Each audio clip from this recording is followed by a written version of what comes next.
ये कहानी एक 70 साल की बुजुर्ग खेलई की है जिसकी 2 बार मौत होती है, पहले सिस्टम से और फिर यमराज के हाथों।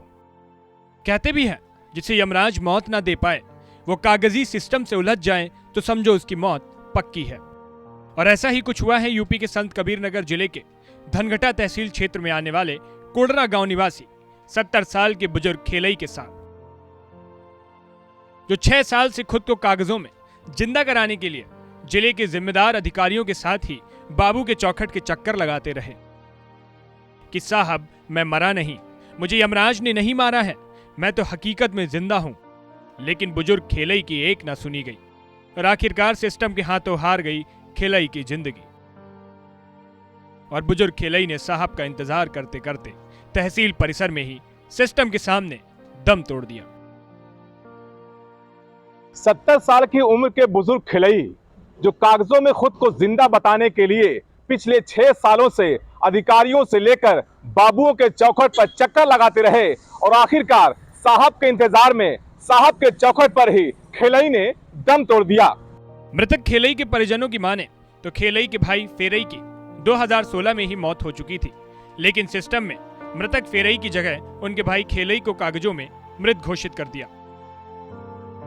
और मृतक फेरई को जिंदा रखते हुए फेरई के बेटों के नाम खेत को विरासत में चढ़ा दिया गया।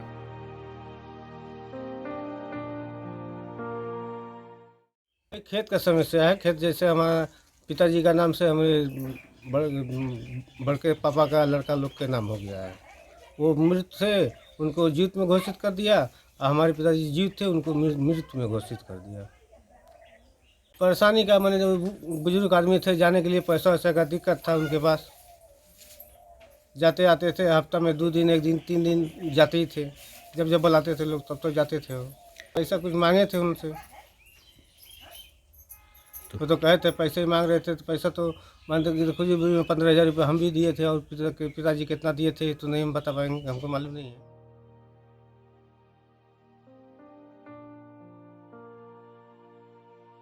वहीं जब खेलई को इसकी जानकारी हुई कि उसके भाई फेरई की जगह उसे ही कागजों में मृत घोषित कर दिया गया, उनकी जायदाद को मृतक भाई के बेटों के नाम कर दिया गया, तो पीड़ित खेलई खुद को कागजों में जिंदा कराने के लिए पिछले 6 सालों से तहसील दिवस से लेकर अधिकारियों के चक्कर लगाता रहा। लेकिन सिस्टम के हाथों बुजुर्ग खेलई की सांसों की डोर टूट गई।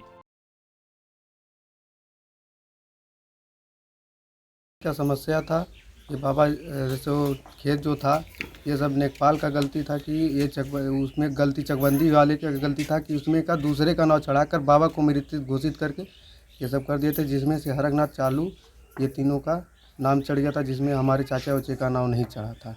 जब भी जाते थे तब भी पैसे लगता था, हर इतने पैसे हर बार में पैसे ही मांगते थे। जब भी जाते तब भी पैसे, इतना पैसे खर्चे करने पे हर दिन में 2 दिन पे 3 दिन पे डेट देते थे, ये आज आ जाओ, कल आ जाओ, परसों आ जाओ। हम 3-4 बार में वहाँ पर तहसील दिवस के भी डेट डाल रखे थे, तहसील दिवस में भी दे रखे थे कागज।